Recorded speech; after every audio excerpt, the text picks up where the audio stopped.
Hey, good afternoon. My name is Rich Hart, and welcome to this segment of Presenting Words, the keys to opening the hearts and minds of your audience. You know, they say public speaking ranks one of those items themselves that is very next to death for most people. But today, what I'll do is I want to break down, this whole idea of presenting words and the whole idea of presenting in front of public or in front of an audience to make it very simple, to make it very relaxing, and also to make it very rewarding at the same time. And so what I'm going to do today is I want to talk about the structure of words, about creating this message. Because if I can make that extremely simple for you in an organization, I believe itself is going to be a lot easier for you, to relate and to bring the message out. Keep in mind that messages and structuring in words and putting together a speech all come from four main areas, okay? And those areas themselves are derived from content, story, humor, or a level of entertainment. And these are all ways themselves that we learn and how individuals learn and how individuals really attach themselves to our words. And that's why itself, when I talk about content, story, humor, and entertainment, these are the areas themselves of relation and relationships to our audience. Content itself is things and opportunities or areas themselves where people can dive in and attach themselves to. Story is we always remember by story. Humor, we engage through humor. And entertainment just gives us an opportunity to what? Have a lasting impression. And so as we look at these particular areas, we're going to be looking at the structure of words and how to create this message through whether you're content-based, story-based, humor-based, or you're bringing a level of an entertainment to the stage to really wow folks. All right, so let's take a look at this. Structure and crafting a message. I think this is extremely important because the simpler it is, the easier it is for the audience themselves to grasp the message. So let's talk about it. We know structure itself, if we remember going back to our elementary school days, maybe high school, all right? But anyway, going back to those particular days, we always talked about a structure of an opening, body, and conclusion. And that's what we're talking about when we're talking about structure. Structure itself is extremely important for us to know and understand. It's just like a plan, and a plan itself, the putting out there and just making sure that we have a particular chain of events themselves that we're going to bring together to really make a particular story. So folks themselves, people in the audience, can be engaged in your message. Now, the opening. Let's talk about that opening for a second. The opening is often facts or statistics, maybe a statement, or maybe some information of importance that you want the audience themselves to walk away with. Or maybe it establishes a starting point, maybe date and time, or maybe origin, all right, to really get your audience to start to, wow, give me the wow factor. I'm about to hear this. So let's give you an example of this. According to the National Association of Realtors, 9 out of 10 clients love what you do. They believe that you were Johnny Jane on the spot. You delivered the level of service and provided all the information for them to make a decision into buying and getting involved in the investment of a lifetime, the largest purchase these individuals will ever make. But how come only 1 in 10 agents ever deal with the same client in a second transaction? Now, there you go. That's an opening. Because now what it does is actually now gets the audience engaged, all right? And it gives them an opportunity to say, wow, that could be me, or what are the things themselves that I could do differently because I don't want to be a statistic, all right? So that's our opening, establishing a particular statement or an information piece that I'm going to be able to walk away with or take away outside and work in my business. Second piece that we said, it was about the body. And the body actually supports that opening statement. Now, I'm not going to make that body itself no more than 2 or 3 particular segments. Now, it all depends upon the length of your speech or your talk that you're going to be give. But if you keep it down to 2 to 3 points, it's going to be a lot easier for your listener to take that information with them. All right? So we've got the opening. The opening is out. And now we get to the body. So maybe we're talking about one point of maybe there's no plan of following up. All right, maybe so you talk about planning. Maybe the second point out said that maybe there's no follow-up. All right, and so in that particular point of being no follow-up, you're talking about follow-up and how to engage in follow-up.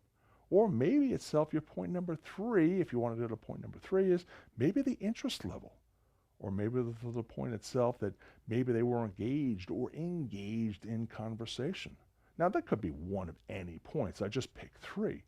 But you can see how those particular points in the body are now going to start to support whatever that opening statement was. And that's going to be extremely important. So when we got our opening, we got our body, but now, of course, we're going to get into our conclusion. And the conclusion is just that, summing up the findings and restates all the facts that backs up your original statistic that we set out there. So let's think about this. Let's put this all together. According to the National Association of Realtors, it tells me that 9 out of 10 individuals today, clients, would love to use your services in the future. But we know that only 1 in 10 actually real estate agents ever get an opportunity to work with that same client a second time, because of the fact that we have no plan, or maybe there is no follow-up, or maybe the level of interest has dropped somewhere along the lines. So, if you don't want to be just a statistic, these are the things themselves that you must follow through and really put out to being very, very important so you don't become a statistic. Now, that's a short version of a speech, without a doubt, but you can see how it was very easy to follow with an opening, a body, and a conclusion. Now, the structure of words and crafting that message, and when we say it's presenting those words, I want to keep it on a 3rd grade level. And keeping it on a 3rd grade level is going to actually help our viewers be able to walk away with that information so they can apply it. It's kind of like a receive, retain, release. I call it a 3R principle. Receive it in for your learning, retain it in for your understanding, and then release it out to others. And so that's the structure. Our words could be very, very powerful in that. And so that's what we want to do, be able to do and craft a message so it's going to be very, very simple for our listeners to walk away with. Now, on that note, opening, body, conclusions themselves, all right, I want you to be relaxed. And then within being relaxed, I can always tell you that my mentor has always told me, if you want to learn to speak, you got to speak often. And my mentor itself was very, very, very clear on that. And within the clarity itself of getting out there and speaking often, you're going to find out that it's going to get a little bit more relaxing for you, already, as we start to get out there and work and develop more and more speeches or more engagements with audience. But if you really want to take this to the next step, I'm going to give you a couple of additional pieces you may want to think about. All right, maybe think about Toastmasters. Toastmasters themselves is a club around the country that really works about the nuts and bolts of speaking.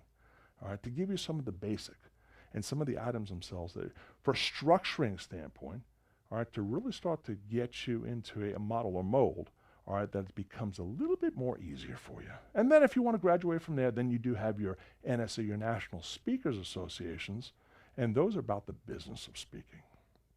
But now, talking without all this and about the structure and everything putting together, we still have, and we're still combating ourselves on stage, all right, with the level of anxiety, all right, the level of fear of speaking, all right. But within this, what if I was to give you that one key as I leave you today? The one key that's going to help you when it comes down to presenting your words on stage or presenting your words in an audience format, that's going to give you the ability to relax and to really be comfortable. Because I got to tell you something, what I know about you is that the content, the story, the humor, the level of entertainment you bring is yours. So I got to tell you, your audience is never going to know if you've missed a word, missed a line, or you've left something out of your story anywhere along the line, because it's yours. But I want to give you this one key, and this was given to me very, very early on in my career. And the number one key, believe it or not, is when you get to the stage, it's all about breathing and how you regulate your breathing. And why we get upset most of the times on stage is because of the fact itself that we get uptight. And as getting uptight, what it is that it's the lack of the ability, all right, to really focus on our regulating our breathing. So I want you to try this next time, or in the beginning, or whatever the case may be. If you're looking to speak in front of public or speak in front of maybe just a family member, try this. Before you utter your first word, I want you to take a stance. I want you to just look out, look at your audience, or look at the individual you're going to be speaking with. Give yourself a second.